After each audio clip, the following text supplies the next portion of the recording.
Una nueva lista de reproducción sobre las funciones en Excel.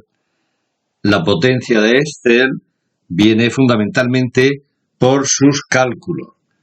De esta manera, pues nosotros podemos poner una fórmula y hacer cualquier cálculo. Pero esto puede estar muy complejo, como en el ejemplo este que os estoy poniendo. Entonces, para quitarle complejidad a los cálculos con fórmulas o añadirle versatilidad, nacieron las funciones de Excel, de modo que este mismo cálculo que tenemos aquí lo hemos reproducido debajo utilizando funciones de Excel. En este caso, pues ya veis la función suma, la restamos de este rango, le restamos el promedio del rango siguiente y lo dividimos entre la suma de un tercer rango. En este caso, mirad, en vez de un rango, A1 a 16 estaba en la primera suma, todo este conjunto de celdas, toda esta matriz de celdas. En este segundo caso, que son 5 celdas, podríamos haberlo puesto igual, desde C1 hasta C5, pero sin embargo lo hemos puesto para que veáis separados, C1, C2, C3, C4, C5, etc. Pues funciones en Excel hay muy cerca de 500, creo que son 482, las que vienen integradas. Pero nosotros podemos también crear nuestras propias funciones personalizadas, funciones definidas por el usuario, veremos en un próximo vídeo. Y además estas funciones, como veis aquí en este mismo ejemplo, se pueden anidar, se pueden meter unas dentro de otras. Que una función sea el argumento de otra. Esto hasta para 64 niveles. Por lo tanto, en las funciones podemos tener números o fechas. En realidad las fechas, como también veremos, son números.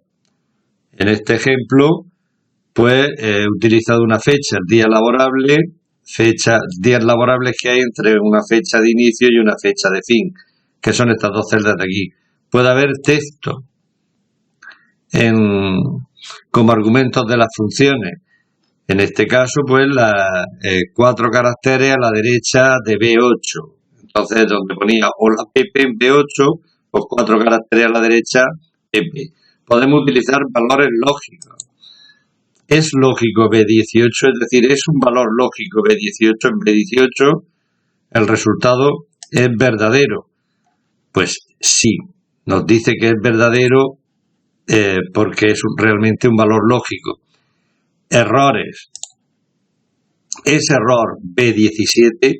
Pues no, B17 no es un error, nos da 1. Pero mirad, en B17 hay una moda 1 de B1 a B16 que nos da el valor más frecuente, el que se repite. Pero si yo, por ejemplo, aquí se repite el 1 y por eso me da de moda el 1.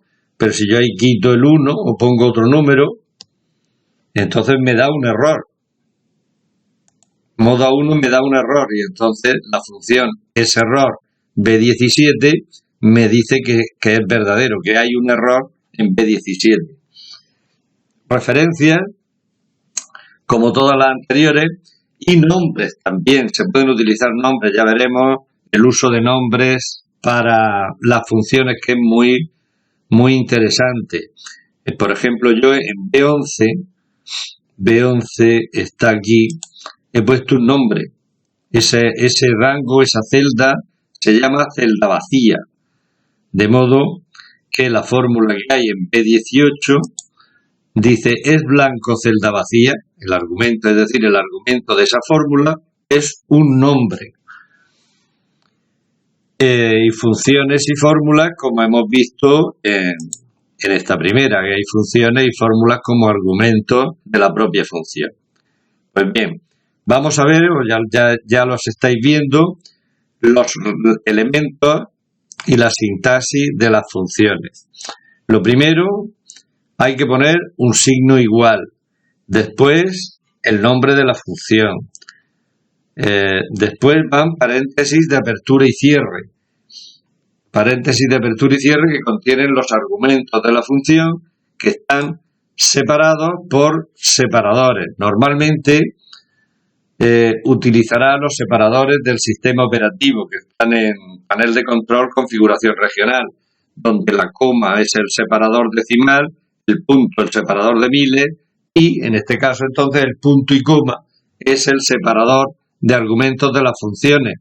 Como veis aquí, cada argumento de la función está separado por un punto y coma. ¿Lo veis en esta? Si no, se puede no usar los separadores del sistema, en este caso, en archivo, opciones, avanzadas, en las opciones de edición.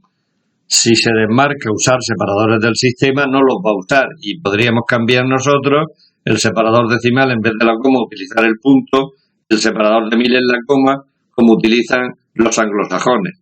Pero por defecto, en ese caso, ellos, su separador de argumentos es la coma, no el punto y coma como en la mayoría de las configuraciones en español de los equipos.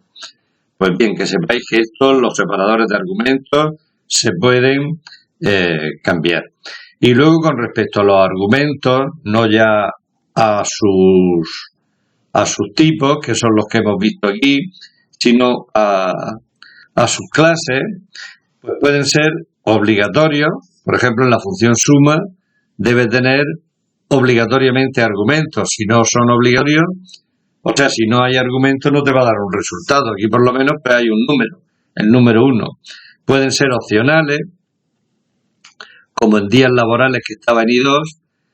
Aquí en I2 teníamos días laborables y días laborales tiene unos argumentos obligatorios y otro como este, vacaciones, fecha inicial y fecha final son argumentos obligatorios y vacaciones pues es un argumento opcional. Como veremos en el próximo vídeo, los argumentos opcionales van entre corchetes, pues se puede poner o no se puede poner. En este caso no lo hemos puesto. Y finalmente hay funciones que no tienen argumentos. Por ejemplo, la función pi no tiene argumentos, devuelve el número pi. La función hoy tampoco tiene argumentos, devuelve la fecha del sistema operativo. Hoy pues me está devolviendo el 30 de agosto del 2021, que es la fecha que tiene el sistema operativo de mi equipo. Otros casos, como la función fila, no tiene y me devuelve el número de fila en el que la he colocado, en este caso la 33, o podría ponérselo fila 1, en cuyo caso me devolvería el número de fila en el que se encuentra la celda 1, que es el número 1.